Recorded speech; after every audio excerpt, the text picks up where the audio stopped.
kali ini atas izin Allah Subhanahu wa taala kita bisa melanjutkan kembali pembahasan kitab Al-Wajiz, masih dalam pembicaraan tentang perkara-perkara yang dimakruhkan di dalam salat. Perkara-perkara yang dimakruhkan di dalam salat. Alhamdulillah, kita sudah mengambil 10 perkara dan sekarang masih tersisa sekitar 4 perkara lagi yang dimakruhkan, yang disebutkan oleh penulis kitab ini. Kita masuk ke dalam perkara yang ke-11. Qala al-muallifu hafizahullahu ta'ala, berkata Fadilatul Syekh Abdul Azim bin Badawi hafizahullahu ta'ala, perkara makruh yang ke-11, taqdimu rukbatayhi ala yadayhi fis sujudi. Nah, tentunya ini menurut beliau ya. Ini menurut beliau.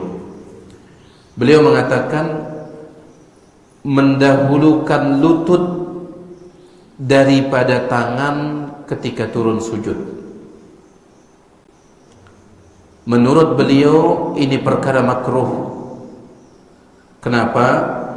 Karena beliau berpandangan ketika sujud itu sunnahnya mendahulukan tangan baru lutut.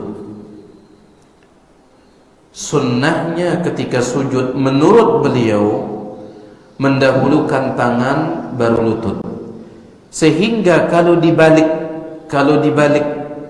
lutut dulu baru tangan, maka menurut beliau itu perkara yang makruh. Ya. Dan tentunya sebagaimana yang pernah kita jelaskan, masalah ini merupakan masalah yang menjadi silang pendapat di kalangan para ulama. Bahkan sampai dikatakan oleh Al-Imam Asy-Syaukani dalam kitabnya Nailul Awtar. Al-Imam Asy-Syaukani mengatakan masalah turun sujud, tangan dulu atau lutut dulu, ini merupakan min ma'arikil anzar. Ini merupakan perkara yang para ulama berperang di dalamnya. Maksudnya berperang dari segi pendapat. Ya. Kebanyakan ulama dari 4 mazhab, Hanafi, Maliki, Syafi'i, Hambali, semuanya mengatakan lutut dulu baru tangan. Semuanya mengatakan lutut dulu baru tangan. Sebagian ulama mengatakan tangan dulu baru lutut. Ya. Sebagian ulama mengambil jalan pertengahan seperti Imam Qatadah. Imam Qatadah ketika beliau ditanya, mana yang kita dahulukan ketika turun sujud, lutut dulu atau tangan? Kata beliau, mana yang lebih nyaman bagi anda? Kalau anda lebih nyaman tangan dulu silahkan. Kalau anda lebih nyaman lutut dulu silahkan. Sebagian ulama mengambil jalan pertengahan. Ya. Jadi ada 3 pendapat. Kebanyakan ulama mengatakan lutut dulu baru tangan. Sebagian ulama mengatakan tangan dulu baru lutut. Sedangkan yang ketiga, mana yang anda lebih nyaman? Baik. Tetapi dikatakan oleh Syekhul Islam Ibnu Taimiyah dalam Majmu' Fatawa, sepakat ulama bahwasanya salat dengan 2 cara tadi. Antum mau salatnya ketika turun sujud tangan dulu baru lutut, atau lutut dulu baru tangan, sepakat ulama salatnya sah. Sepakat ulama salatnya sah. Lalu apa yang mereka perselisihkan? Innama tanaza'u fil afdal. Yang mereka perselisihkan mana yang lebih afdal, itu saja. Mana yang lebih afdal? Baik, Abu Musa, antum praktikkan pendapat kebanyakan ulama, lutut dulu baru tangan. Ya, antum hadap sana ya. Ya, kebanyakan ulama. Nah, ini lutut dulu. Pelan-pelan Bu Musa, ya supaya jelas. Ulangi. Pelan. Nah, itu namanya lutut dulu baru tangan, dan ini pendapat kebanyakan ulama. Coba sekarang pendapat sebagian ulama, tangan dulu baru lutut. Nah, tangan dulu yang jatuh, yang nempel ke tempat, baru lutut. Jadi sepakat ulama, manapun yang antum pakai dari dua cara itu, salat antum sah. Yang diperselisihkan mana yang paling afdal, mana yang paling afdal. Kemudian satu hal jemaah sekalian, ulama mengatakan yang dilarang adalah turun berbarengan lutut dan tangan. Kalau bahasa tiang li timu sana kedebur. Arabtum kedebur. Apa bahasa itu Tuhan? Kedebur jama. Bisa antum praktikkan Abu Musa? Saya praktikkan langsung ya. Jadi seseorang dia turun sekaligus, ya, dia turun sujud. Ya, kedebur. Dua-duanya. Ini yang dilarang oleh para ulama. Yang seperti ini. Kalau seandainya antum lutut dulu baru tangan, itu pendapat kebanyakan ulama. Kalau antum tangan dulu baru lutut, pendapat sebagian ulama. Dan kedua cara ini sepakat ulama mengatakan sah salat kalau seandainya seseorang melakukannya. Yang mereka perselisihkan mana yang lebih afdal. Yang penting dendek dan kedebur dari itu. Dua-duanya berbarengan, dia lutut dan tangan. Baik. Jadi beliau memandang lutut dulu baru tangan makruh, karena beliau mengambil pendapat tangan dulu baru lutut, dan itu wajar. Beliau muridnya Syekh Albani. Syekh Albani beliaulah yang mengatakan tangan dulu baru lutut, dan ini sebagai murid beliau mengikuti. Ya. Baik. Sehingga saya tidak perlu membaca dalil tentang makruh yang ke-11 ini, karena tiang pribadi tidak menganggapnya makruh. Ini pendapat kebanyakan ulama. Meskipun tiang pribadi mengambil tangan dulu baru lutut, ya, tetapi yang mengambil lutut dulu baru tangan, mereka mengikuti 4 mazhab dalam masalah ini. Selanjutnya, yang ke-12, perkara makruh yang ke-12, bastul yadaini fis sujudi, menghamparkan kedua tangan ketika sujud. Bastul yadaini fis sujudi, menghamparkan kedua tangan ketika sujud. Ini makruh. An Anasin, dalilnya dari Anas. Anin Nabi sallallahu alaihi wasallam qala, dari Nabi sallallahu alaihi wasallam beliau bersabda, i'tadilu fis sujud, i'tidallah kalian ketika sujud. Yang dimaksud i'tidal adalah tenang, bagus ketika sujud. Wala yabsut ahadukum dhira'aihi inbisatal kalbi, jangan seseorang dari kalian dia menghamparkan dhira'nya, hastanya. Hasta itu yang mana? Dari ujung jari sampai siku. Jangan dia hamparkan, maksudnya jangan dia tempelkan di lantai ketika sujud, karena itu mohon maaf menyerupai seekor anjing. Baik. Jadi ketika sujud itu sebagaimana yang pernah kita pelajari, tangan itu diangkat. Ya, tangan itu diangkat. Bahkan Al-Imam An-Nawawi, ulama terkemuka mazhab Syafi'i, beliau mengatakan kalau bisa dia angkat tangannya itu mubalaghah, dengan secara berlebihan, sampai kelihatan ketiaknya kalau memang dia tidak menggunakan pakaian, kata beliau. Sampai kelihatan. Ya. Jadi dia ini jangan sampai ditempelkan begini dari ujung sini sampai sini, ditempelkan. Baik. Bisa antum contohkan Abu Musa yang makruh ini? Nah, seperti ini. Antum tetap Abu Musa. Nah, seperti ini semuanya nempel ini. Baik. Yang benar? Nah, yang benarnya begini. yang nempel hanya telapak tangan. Baik. Itu dihindarkan. Kenapa jemaah sekalian?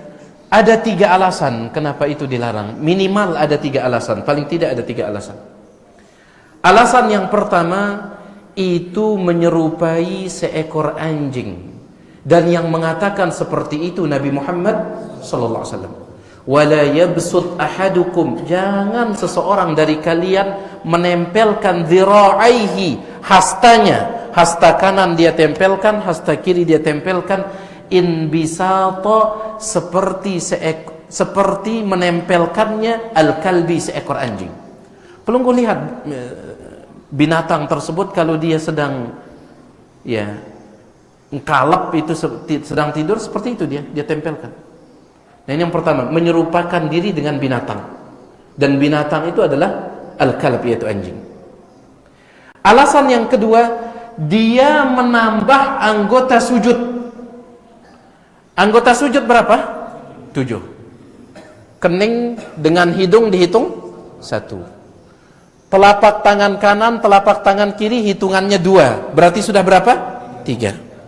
Ini telapak. Kemudian lutut kanan, lutut kiri hitungannya 2. Berarti sudah berapa? 5. Jari-jari kaki kanan, jari-jari kaki kiri hitungannya 2. Berarti berapa? 7. Telapak tangan kanan. Kalau dia tempelkan berarti dia tambah dengan lengan juga. Dia menambah anggota sujud menjadi berapa? 9. Bahkan bisa jadi 11 sama sikunya. Bisa jadi 4 yang dia tambahkan. Subhanallah. Baik, ini dia alasan kenapa dilarang menempelkan begini ketika sujud. Alasan yang ketiga, itu menunjukkan kemalasan. Ya. Itu menunjukkan kemalasan. Malas kita lihat orang gini. Baik. Kayak dia nggak ada semangat. Beda dengan orang gini. Semangatnya. Tetapi tentunya membuka seperti ini ketika antum sedang sholat sendirian, sholat sunnah. Adapun ketika sholat bersab, kemudian apalagi sabnya itu rapat, jangan dipaksakan begini sampai baturnya gini. Nggak ada tempat. Jangan antum monopoli tempat. Jangan mengambil biasa. Yang penting jangan sampai nempel ini semuanya. Ya. Baik. Dan dari sini juga para jemaah sekalian kita bisa mengambil satu faedah yang disebutkan oleh para ulama. Larangan tasyabbuh, menyerupakan diri dengan binatang. Ada beberapa bentuk menyerupakan diri yang dilarang. Yang pertama, menyerupakan diri dengan orang kafir. Itu haram. Bahkan Syekhul Islam Ibnu Taimiyah dalam kitab Iqtida' as-Siratal Mustaqim, beliau mengatakan dikhawatirkan orang yang tasyabbuh dengan orang kafir maka dia juga ikut kafir. Dikhawatirkan. Kenapa? Karena Nabi SAW bersabda, man tashabbaha biqaumin, siapa yang menyerupakan diri dengan suatu kaum, fahuwa minhum, maka dia termasuk kaum itu. Zahir dari hadis ini, dia telah kafir, kata beliau. Zahir dari hadis ini. Karena itu yang pertama, menyerupakan diri dengan orang kafir. Yang kedua, menyerupakan diri dengan orang-orang fasik meskipun dia bukan orang kafir. Yang dimaksud dengan orang fasik, pelaku dosa dan maksiat. Ya, jangan menyerupakan diri. Ya. Baik. Masang tato dan seterusnya. Kemudian yang ketiga, menyerupakan diri dengan lawan jenis. Ini juga haram. Laki-laki menyerupakan diri dengan perempuan. Perempuan menyerupakan diri dengan laki-laki. Bahkan pelakunya dilaknat. Ya, pelakunya dilaknat oleh Allah dan Rasulnya. Kemudian yang keempat, menyerupakan diri dengan syaitan. Dengan syaitan. Oleh karena itu dilarang makan dan minum pakai tangan kiri. Nabi SAW mengatakan, innama ya'kulu bishimalihi, innama syaitan ya'kulu bishimalihi wa yashrab bishimalihi. Yang makan dan minum pakai tangan kiri itu syaitan. Dilarang tasyabbuh dengan syaitan. Dan yang terakhir, tasyabbuh menyerupakan diri dengan binatang. Ya. Baik. Itu dia perkara makruh yang ke-12, yaitu menempelkan lengan dari sini sampai ini ketika sujud. Ya, tetapi yang ditempelkan hanya telapak tangan saja. Yang ke-13, as-salatu bihadrati at-ta'ami aw wa huwa yudafi'ul akhbathaini. Termasuk perkara makruh salat sedangkan makanan sudah terhidang. Salat dalam keadaan makanan sudah terhidang. Atau wa huwa yudafi'ul akhbathain, atau salat dalam keadaan menahan qada' hajat, buang air kecil atau buang air besar. Kita baca dulu hadisnya, baru setelah itu kita perincikan masalah ini. An Aisyah qalat, dari Aisyah radhiyallahu anha dia berkata, sami'tu an-nabiy sallallahu alaihi wasallam yaqul, aku mendengar Nabi sallallahu alaihi wasallam bersabda, la salata bihadrati at-ta'am, tidak ada salat ketika makanan sudah terhidang. Wala wa huwa yudafi'uhu al-akhbathan, begitu pula tidak ada salat ketika dia ingin qada' hajat, buang air besar ataupun buang air kecil. Hadis ini sahih, diriwayatkan oleh Imam Muslim. Baik, tetapi ini ada perinciannya. Kita mulai dulu dengan salat dalam keadaan makanan terhidang. Saya bacakan penjelasan dari para ulama kita dalam kitab yang lain. Jadi tidak boleh salat dalam keadaan makanan sudah terhidang. Dalam kitab Al-Fiqhul Muyassar dikatakan, amma karahatus salati bihadrati at-ta'ami fadzalika masyrutun. Adapun dimakruhkannya salat ketika makanan sudah terhidang, fadzalika masyrut, itu ada beberapa syarat. Ya. Tidak asal makanan terhidang makruh salat. Ya. Ada beberapa syarat. Syarat yang pertama, bitawqani nafsihi ilaihi wa raghbatihi fihi. Dia lapar dan ingin makan. Seandainya makanannya sudah terhidang, di masjid sudah azan, Allahu Akbar, Allahu Akbar, makanannya terhidang di meja, tetapi antum tidak lapar, tidak pengen, dahulukan makan atau sholat? Sholat. Sholat. Syaratnya pertama, lapar. Lapar. Ini syarat yang pertama. Syarat yang kedua, ma'a qudratihi ala tanawulihi, dia bisa langsung makan. Dia lapar dan makanan itu bisa langsung makan. Kalau seandainya makanan tersebut butuh waktu untuk menunggu dia dingin, ya panas gati makanan ini, panas, nggak bisa dimakan. Kalau butuh waktu untuk menunggu dia dingin, sholat dulu sana. Ustaz, nggak bisa ditiup, nggak boleh meniup makanan, nggak boleh. Tapi sholat dulu sana. Ini syarat yang kedua. Syarat yang ketiga, wa kaunihi hadiran baina yadayhi, makanan itu sudah terhidang di depan. Kalau masih nasinya di rice cooker, jangan dikeluarkan. Makanannya sudah terhidang.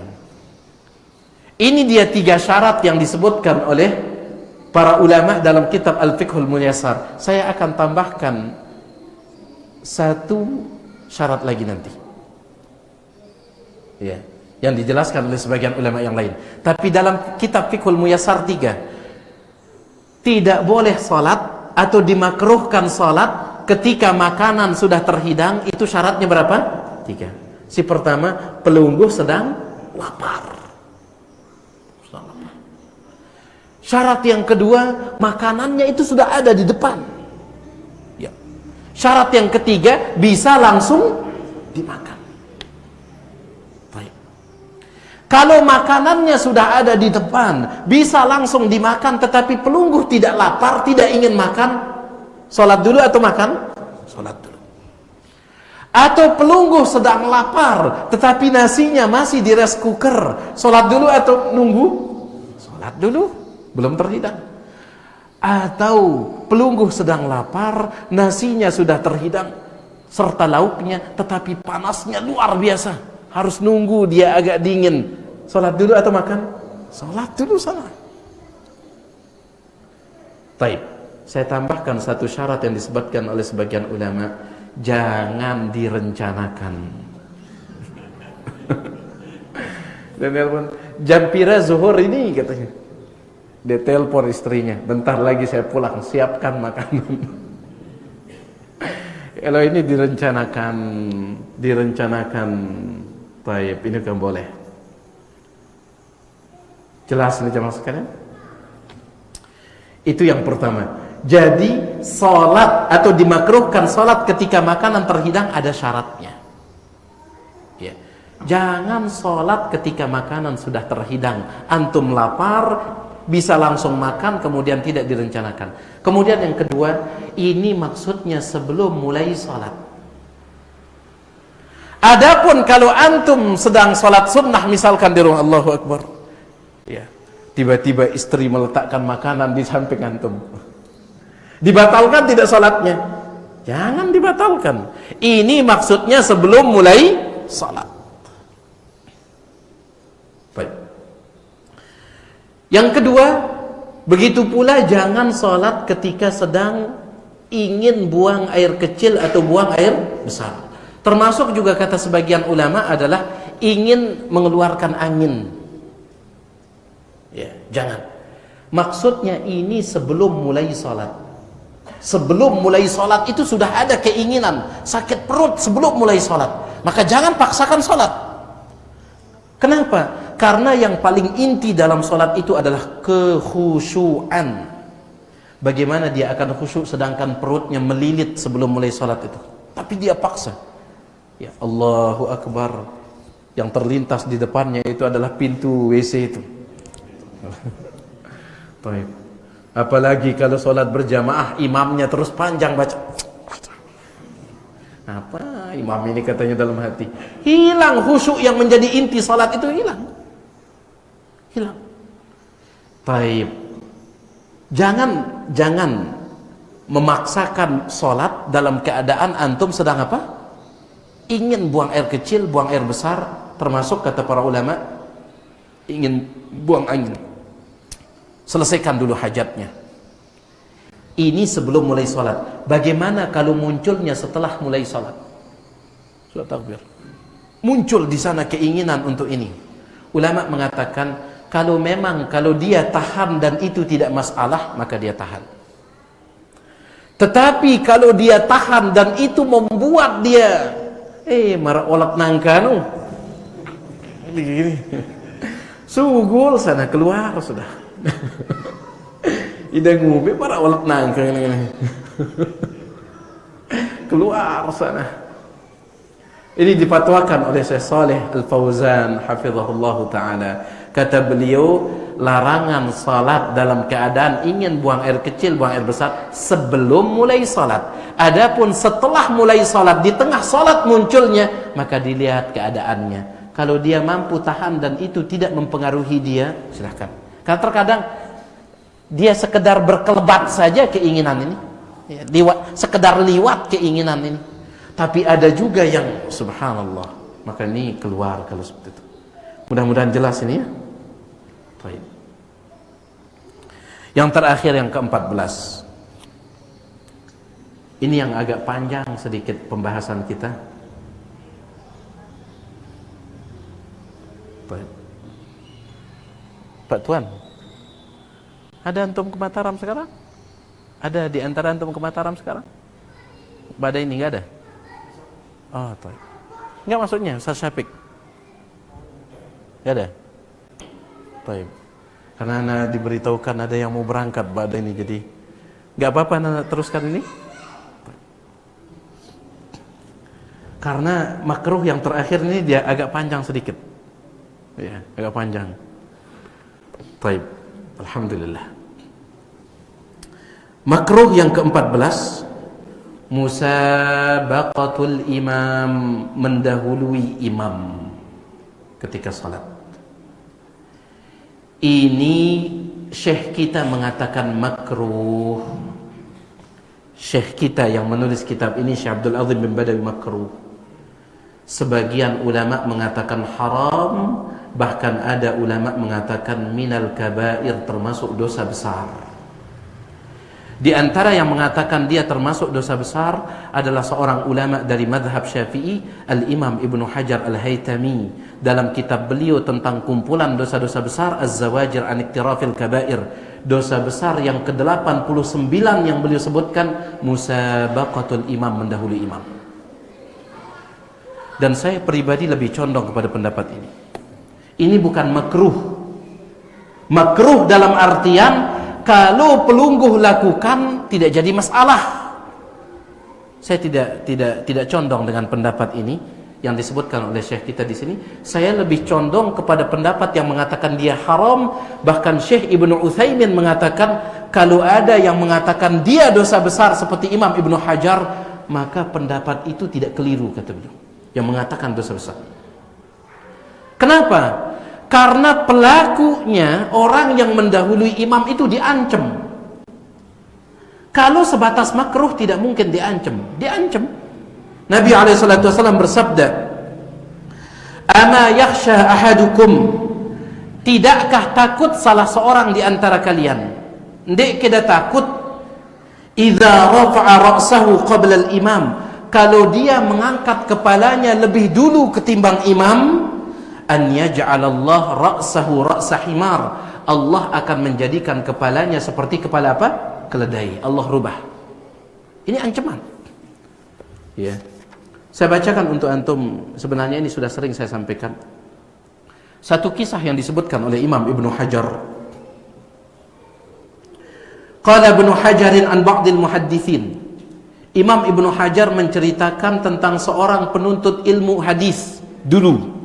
Ada seorang penuntut ilmu hadis dulu. Rahala ila Dimashq. Dia pergi menuju kota Damaskus yang ada di Suriah. Karena di kota Damaskus ada seorang ulama hadis. Maka dia penuntut ilmu hadis ini dia pergi ke sana. Li akhdhil hadithi an syaikhin masyhurin biha, untuk mengambil hadis dari seorang ulama yang masyhur di kota itu. Kota apa? Damaskus yang ada di Suriah. Faqara'a alaihi jumlatan, maka dia pun mulai mengambil hadis dari gurunya itu. Lakinnahu kana yaj'alu bainahu wa bainahu hijaban, tetapi antara dia dengan gurunya itu ada hijab seperti itu. Tidak pernah dia lihat wajah gurunya, enggak pernah. Gurunya menyampaikan hadis dari belakang tabir seperti itu, dan dia sebagai murid mendengarkan dari belakang tabir. Ya. Ini pengajian online zaman dulu. Ya, pengajian online zaman dulu. Offline sekaligus online. Hadir tetapi ada tabirnya. Ya. Walam yara wajhah, dia tidak pernah melihat wajah gurunya. Falamma talat mulazamatuhu lahu. Ketika dia sudah lama nuntut ilmu, gurunya pun ini, Masya Allah, murid saya ini kayaknya dia semangat. Karena jemaah sekalian, kita ngaji tidak pernah melihat guru, bosan atau tidak? Bosan. Paling berat dari belajar online itu adalah nahan bosan ini. Nahan bosan. Begitu pula meskipun antum offline tetapi ada tabir misalkan, agak ini bosan. Baik. Tetapi gurunya ini, Masya Allah, dia lihat muridnya itu setiap hari datang, meskipun gak pernah ngelihat gurunya, datang terus. Wa ra'a hirsahu 'alal hadis, dia melihat semangat muridnya untuk mengambil hadis. Kasyafa lahu sitra, maka gurunya itu membuka tabir tersebut. Fara'a wajahahu, murid itu pun bisa melihat wajah gurunya, wajah himar, wajah keledai. Gurunya itu tubuh manusia tetapi kepalanya kepala keledai. Ini kejadian nyata disebutkan oleh Ibnu Hajar. Ibnu Hajar ini ulama mazhab Syafi'i, Al-Asqalani. Faqala lahu, apa kata gurunya tersebut kepada muridnya? Ihdhar ya bunayya, wahai muridku, hati-hati. Antasbiqal imam, jangan pernah mendahului imam. Jangan pernah mendahului imam. Fa inni lamma marra bi fil hadithi, dulu ketika saya menemukan hadis ini, hadis yang tiang sampaikan tadi, apakah tidak takut orang yang mendahului imam kepalanya akan Allah ganti dengan kepala keledai? Ketika saya menemukan hadis itu, istab'atu ku'ahu, saya mengatakan mustahil. Masa gara-gara mendahului imam kepala kita yang manusia jadi kepala keledai. Fasabaqtul imam, saya pun mencoba. Fasara wajhi kama tara, maka wajahku berubah sebagaimana yang engkau lihat sekarang. Iyadzubillah. Ya. Ya, jangan main-main tentang masalah mendahului imam ini, sehingga tiang pribadi sekali lagi lebih condong kepada pendapat dia haram. Bahkan kalau ada yang mengatakan dosa besar, maka insya Allah tidak jauh pendapatnya ini. Tapi mengatakan dia makruh, kayaknya ya, pada diri tiang pribadi kurang masuk. Ya, mengatakan dia makruh karena ada ancaman keras. Jamaah sekalian, saya ingin perincikan sedikit. Keadaan makmum ketika sholat jamaah itu ada 4. Makmum, keadaan perbuatan makmum ketika sholat jamaah itu ada 4. Dari yang 4 ini 3 yang salah, 1 yang benar. Kita mulai dari yang salah dulu. Yang pertama, musabaqatul imam, mendahului imam. Mendahului imam. Jumhur kebanyakan ulama mengatakan kalau dia mendahului imam takbiratul ihram dan mendahului imam salam, maka salatnya batal sebagai makmum. Simbe takbiratul ihram, takbir yang pertama. Imam belum takbir yang pertama dia sudah mulai berjulu. Menurut jumhur mayoritas ulama salatnya batal. Baik, itu yang pertama. Begitu pula kalau dia mendahului imam salam. Imam belum salam, dia salam duluan. Waalaikumsalam warahmatullahi wabarakatuh. Setelah dia salam zikir, baru imam salam. Menurut jumhur ulama batal salatnya. Adapun kalau dia mendahului imam selain daripada itu, dia mendahului imam ruku, mendahului imam sujud, maka salatnya masih sah menurut jumhur mayoritas ulama. Jelas? Tiang ulangi, menurut kebanyakan ulama, mana dia yang membatalkan salat makmum? Kalau dia mendahului imam ketika takbiratul ihram si pertama dan ketika salam. Mendahului imam memulai salat dan mendahului imam mengakhiri salat, begitu. Memulai salat kan takbiratul ihram, salam mengakhiri salat. Batal salatnya kalau itu. Tapi kalau selain itu masih sah salatnya menurut jumhur ulama. Tetapi Syekh Ibnu Utsaimin mengatakan tidak. Selama dia mendahului imam dan dia sengaja melakukan itu, maka batal salatnya, kata Syekh Ibnu Utsaimin. Meskipun itu selain takbiratul ihram dan selain salam, kalau dia sengaja, maka batal salatnya. Baik. Yang pertama mendahului imam. Yang kedua, mukhalafah, terlalu telat. Ini juga salah. Terlalu telat. Terlalu telat ini ada 2 jenis. Terlalu telat ada 2 jenis.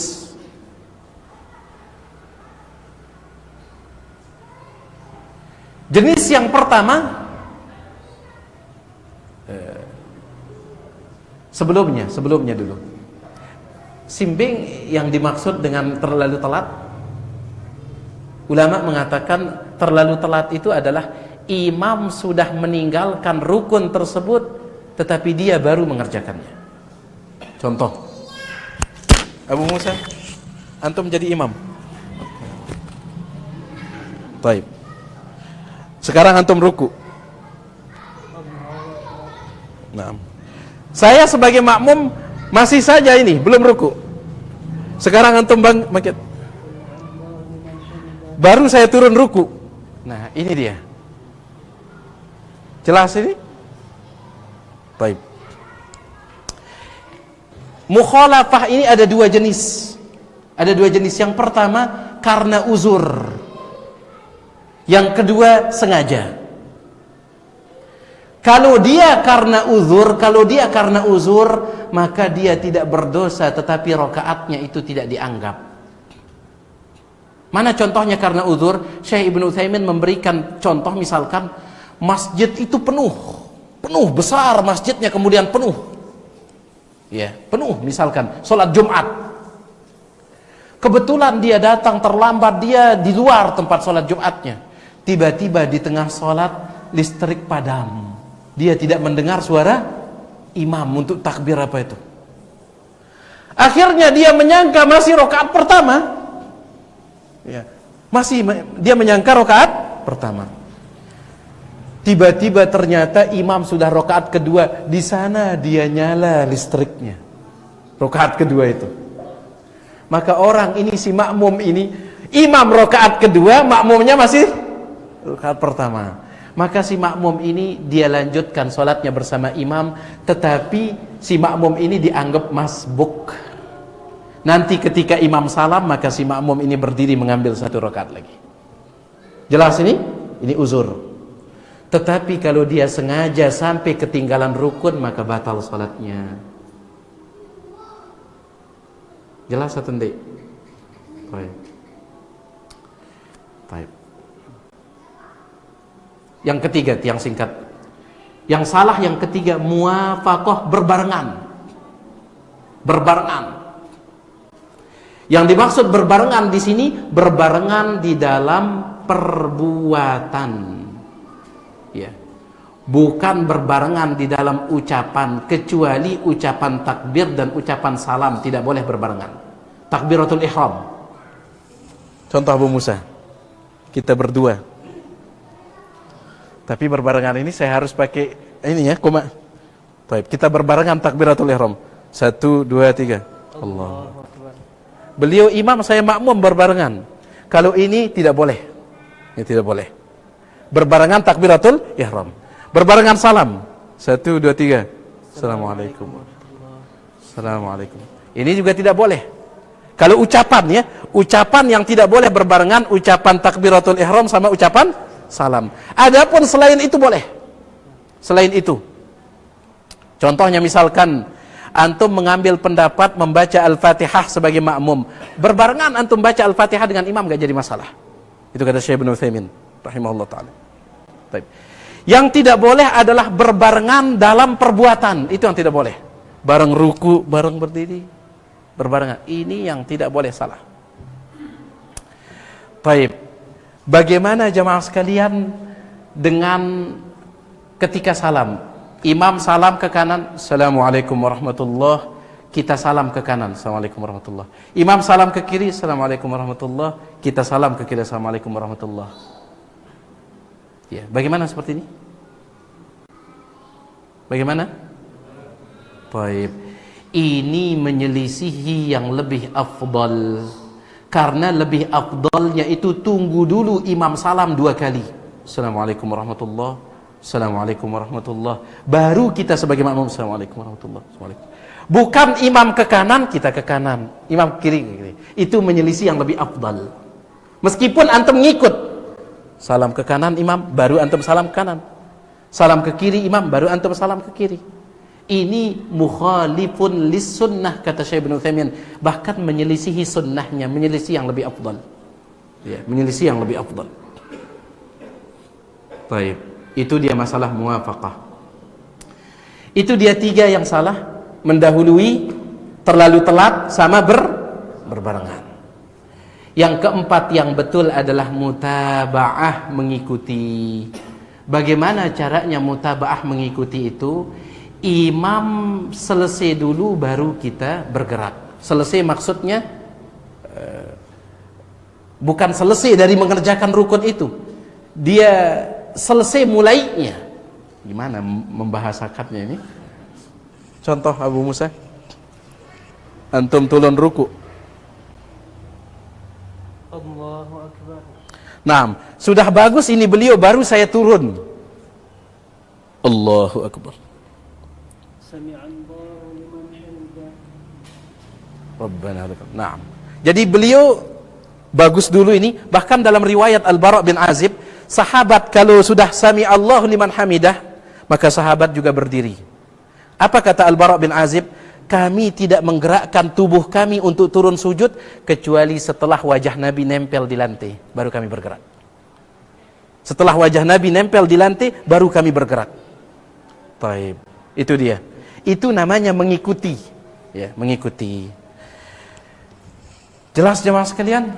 Mudah-mudahan ya. soalnya ya hujan tadi ini, jadi agak ngantuk-ngantuk kita. Ya. Tiang yang ngantuk bukan pelunggu. Baik.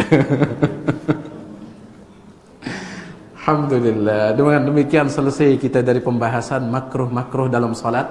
Ada sebagian yang kita tidak setujui di sini, tiang pribadi. Ya, dianggap makruh, tiang lebih condong kepada yang haram, seperti mendahului imam, seperti tadi itu, mengangkat pandangan mata ke atas dan seterusnya. Ya, wallahu alam. Dan itu disebutkan oleh sebagian ulama ketika ditanya tentang kitab ini, bagaimana menurut Anda tentang kitab Al-Wajiz seperti Syekh Mustafa Al-Adawi? Kata beliau, secara umum bagus, tetapi ada beberapa pendapat yang dia tidak sesuai dengan kebenaran, kata beliau. Oleh karena itu, jangan untuk mengatakan, kan nuak gahati Ustadz ini menyelisihi Syekh. Ndek, Ustadz nuak ini. Ndek, ya kita bukan ini. Cuman kita mengikuti pendapat yang lain, bukan pendapat kita yang buat ya. Wallahu ta'ala a'la wa alam. Itu dia apa yang bisa kita sampaikan. Nyandang maaf atas segala kekurangan. Kalau memang ada yang ingin ditanyakan, yang persilahkan selesai adzan kalau ada.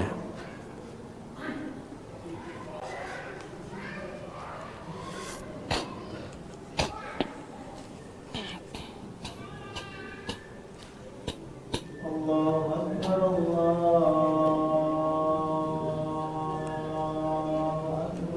Allahu Akbar.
Alhamdulillah wassalatu wassalamu ala Rasulillah, ma ba'd.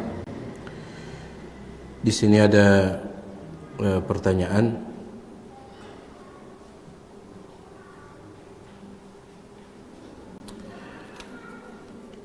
Assalamualaikum waalaikumsalam warahmatullahi wabarakatuh. Mana kita baca selesai sholat, baca syukur atau baca istighfar? Kita bersyukur ya, kita bersyukur Allah berikan kita nikmat bisa sholat. Kita bersyukur. Kenapa? Karena bisa beribadah itu adalah nikmat. Kita bersyukur. Bersyukur dengan hati. Tetapi lafaz yang keluar ketika selesai sholat itu sudah ada tuntunannya, yaitu lafaz istighfar. Silahkan antum bersyukur, tapi bersyukurnya pakai apa? Hati. Kita bersyukur. Antum dapat bisa sholat itu syukur atau tidak? Syukur, kita syukur sekali. Banyak orang yang tidak Allah berikan nikmat sholat ini. Tetapi yang ada tuntunannya selesai sholat itu dalam bentuk ucapan apa? Istighfar, itu yang ada tuntunan. Bukan alhamdulillah, bukan. Tapi istighfar. Astaghfirullah, astaghfirullah, astaghfirullah 3 kali. Dalam hadis riwayat Imam Muslim dari sahabat yang mulia Thauban. Ya. Ustaz, kenapa kita disuruh istighfar? Kan kita baru selesai ibadah. Kenapa disuruh istighfar? Para ulama mengatakan di antara fungsi dari istighfar tersebut adalah kita mohon ampun atas kekurangan yang terjadi dalam ibadah tadi. Ada di antara antum atau di antara kita yang bisa 100% khusyuk dalam salat? Kayaknya berat. Allahu Akbar, langsung ada silik kantor, ada silik bangket pikiran ini, ada si macam. Itu yang kita istighfarkan, minta ampun. Ya. Jadi yang ada contohnya selesai salat istighfar 3 kali. Astaghfirullah, astaghfirullah, astaghfirullah. Dalam hadis riwayat Muslim dari Thauban. Bukan berarti kita tidak syukur. Kita syukur dengan apa? Hati, syukur sekali. Ya, tapi bukan pakai ucapan selesai solat itu. Selesai solat. Ya. Baik, wallahu a'lam. Apakah berdosa kita zikir besar-besar setelah solat dipimpin oleh imam? Bagaimana pendapat Imam Syafi'i? Kata Al-Imam Ibnul Qayyim di dalam kitab Zadul Ma'ad, di antara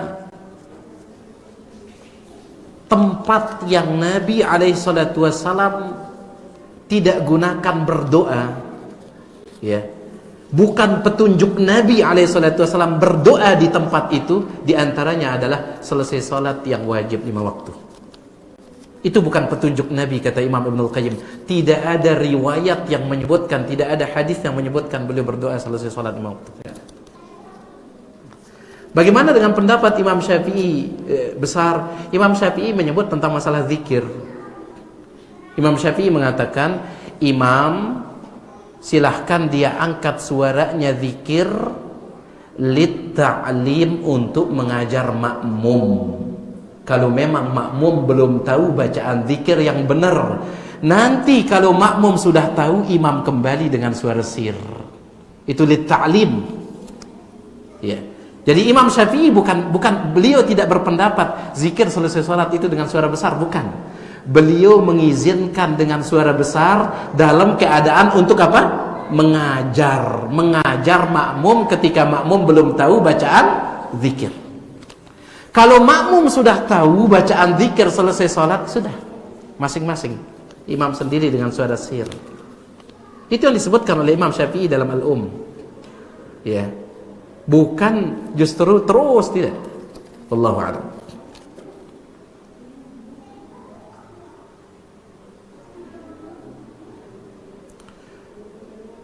Apakah berdosa antum ini? Aduh, ini ada, kita punya kamus besar bahasa Indonesia tuh.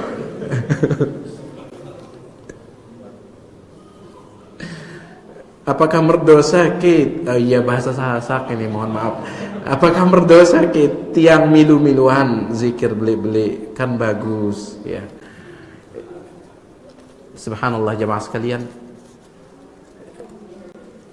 Yang menjadi tolak ukur bagus atau buruk itu syariat. Mana yang dianggap bagus oleh syariat itu sudah yang bagus. Mana yang dikatakan tidak bagus oleh syariat itu tidak bagus. Ini bahkan diakui oleh banyak tokoh Asy'ariyah. Mohon maaf. Seperti Al-Imam Al-Baqillani, seorang tokoh Asy'ariyah, ahli kalam. Al-Imam Al-Baqillani ini dia mengatakan akal tidak bisa menilai sebuah perbuatan itu bagus atau buruk. Akal tidak bisa, hanya akal tidak bisa. Padahal dia ahli kalam ini, Al-Imam Al-Baqillani. Mana dia perbuatan yang baik yang dianggap baik oleh dalil syariat? Mana dia perbuatan buruk yang dicela oleh syariat, kata dia? Akal tidak. Ini dikatakan oleh Al-Imam Baqillani. Yang kedua Al-Imam Abul Ma'ali Al-Juwaini, seorang mutakallim ahli kalam juga. Dia mengatakan bahwasanya akal tidak bisa menentukan perbuatan itu baik atau buruk. Di antaranya Al-Imam Al-Ghazali. Al-Imam Al-Ghazali sebelum dia bertaubat, dia ahli kalam. Dia juga mengatakan akal tidak bisa menentukan perbuatan itu baik atau buruk. Jadi tolak ukur baik atau buruk itu dah dalil. Ya. Dendek dengan kan bagus, dendek. Ya. Dendek. Namun itu yang menjadi tolak ukur kita jemaah sekalian. Berumbuk be salat subuh jadi 10 rakaat. Kan bagus. Setiap rakaat pelungguh membaca Al-Fatihah, setiap rakaat pelungguh membaca Al-Qur'an. Rumbuk be dia salat subuh ini jadi 10 rakaat, kan bagus. Kalau kita main perasaan, kan bagus. Ya. Tapi bukan itu tolak ukurnya. Tolak ukurnya dalil.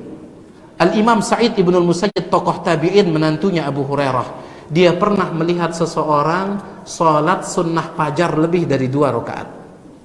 Sholat sunnah fajar, sholat sunnah sebelum sholat subuh itu.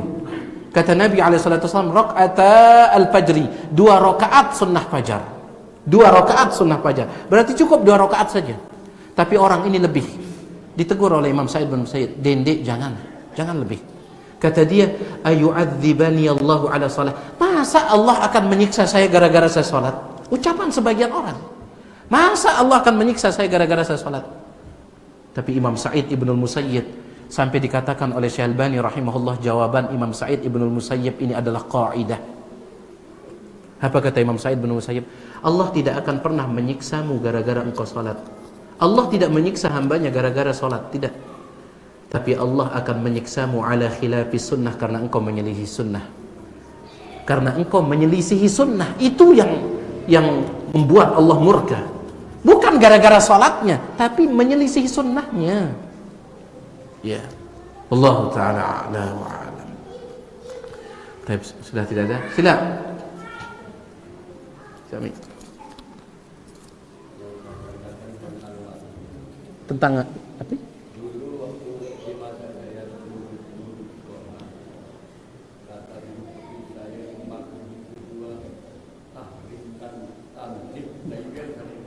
Yang kedua tentang sunnah. Kalau kita mengatakan toh boleh, toh ini sunnah boleh, kita tidak lakukan, itu hampir mustahil kata beliau. Tolong menjelaskan kebenaran ini. Baik.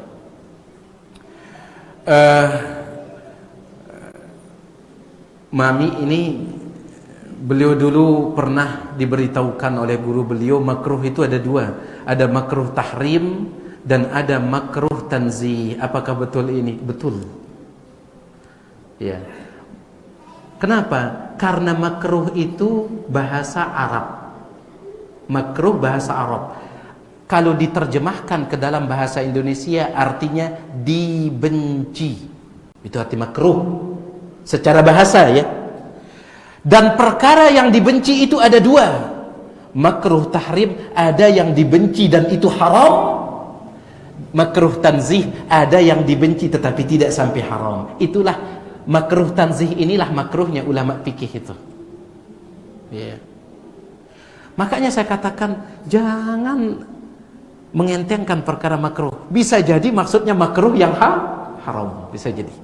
Karena makruh itu artinya sesuatu yang dibenci, sesuatu yang dibenci. Contoh misalkan Al-Imam Asy-Syafi'i mengatakan, dan saya memakruhkan salat menghadap kuburan. Saya memakruhkan salat menghadap kuburan. Para ulama yang membawakan ucapan Imam Syafi'i mengatakan yang dimaksud oleh makruh Imam Syafi'i ini adalah saya mengharamkan. Itu maksudnya. Saya mengharamkan. Bukan makruh maksudnya sila lamun demili sila lamun dan bukan itu. Bukan itu. Jadi harus betul-betul dipahami istilahnya para ulama. Dan istilah makruh yang artinya haram ini sering digunakan oleh ulama terdahulu, dan yang pernah sampaikan mereka punya dalil tentang itu. Dalam surah Al-Isra Allah menyebutkan tentang dosa membunuh, Allah menyebutkan tentang dosa zina, Allah menyebutkan tentang dosa memakan harta anak yatim, Allah menyebutkan tentang dosa curang di dalam menimbang, dosa-dosa semuanya dosa besar. Tetapi setelah Allah sebutkan dosa-dosa itu, Allah katakan kullu dzalika kana sayyi'uhu 'inda rabbika makruha. Semuanya ini hukumnya makruh. Masa zina makruh? Allah menyebut zina, kemudian Allah tutup mengatakan semuanya ini makruh. Lamun damele berzina sila. Masa seperti itu jadinya? Wal iyadu billah. Tetapi makruh yang dimaksud di sini haram, dibenci. Ya. Jadi mereka punya dalil. Dan ini pentingnya kita memahami istilahnya para ulama, jemaah sekalian. Ya. Itu si pertama Mi. Kemudian si kedua, kalau ada yang mengatakan perkara sunnah, ini kan perkara sunnah. Ya, kalau tidak dikerjakan pun tidak jadi masalah. Maka ini bisa, ucapan ini bisa membuat orang murtad. Apakah betul seperti ini? Tidak bisa diterima secara mutlak. Ya, tidak bisa diterima secara mutlak.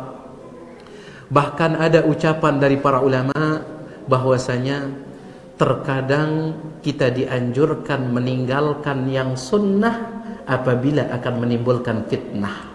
Ada ucapan itu. Tapi sunnah yang bagaimana dimaksud? Sunnah yang tidak wajib. Kalau sunnah yang wajib harus dikerjakan. Mana contohnya jemaah sekalian? Disebutkan oleh Ibnu Taimiyah contohnya. Ketika sholat Jumat, sunnahnya rakaat yang pertama setelah Al-Fatihah imam membaca apa? Sabbihisma rabbikal a'la. Itu wajib atau sunnah? Sunnah yang tidak wajib. Sunnah dan tidak wajib. Rakaat yang kedua, hal ataka haditsul wasyiyah. Apa kata Syekhul Islam Ibnu Taimiyah? Kalau seorang imam rutin membaca itu, nggak pernah diganti itu terus, sampai membuat makmum meyakini itu wajib, sampai makmum berkeyakinan ini wajib. Ya. Saking rutinnya, maka si imam ini justru wajib dia tinggalkan itu sesekali. Bukan wajib dia kerjakan, wajib dia tinggalkan. Kenapa? Karena menganggap sesuatu yang tidak wajib sebagai wajib itu fitnah. Itu fitnah. Ini fikih. Contoh lain jemaah sekalian, salat pakai sendal. Salat pakai sendal itu lebih afdal ketimbang salat tanpa sendal. Lebih afdal. Bahkan Imam Ibrahim An-Nakhai, dia pernah datang ke masjid, kemudian dia temukan banyak sendal di luar. Ya. Jadi orang-orang masuk ke masjid tidak pakai sendal. Apa kata Imam Ibrahim An-Nakhai? Saya berharap ada maling yang datang mengambil sendal mereka. Lebih afdal. Tetapi jangan antum praktikkan di masjid zaman ini. Sekarang keramik bahkan sudah pakai karpet luar biasa. Temang dah sandal deh. Ya. Masuk ke dalam pakai sandal, kemudian sandal di bawah ini penuh dengan lumpur. Bejaguran itu kan cemar buat masjid mengenainya. Ya. Toib. Ini yang dimaksud dengan boleh meninggalkan sunnah kalau akan menimbulkan fitnah. Sunnah yang tidak wajib. Ya, wallahu taala alam, sepertinya itu dia jemaah sekalian.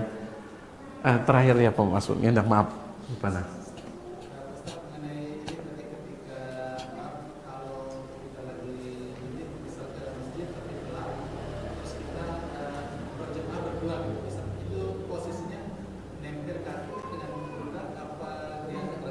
Lalu maaf, dan ketika kita lagi sholat itu, apakah ketika ada momen tambahan si makmum ini mundur atau kan dia tetap di tempat?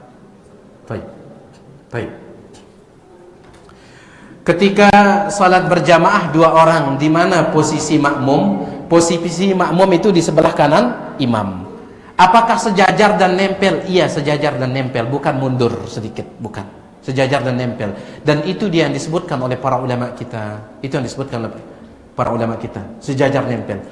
Bagaimana kalau seandainya dia sudah sholat berdua, tiba-tiba datang makmum yang lain? Berarti berapa makmumnya sekarang? 2 orang. Ya.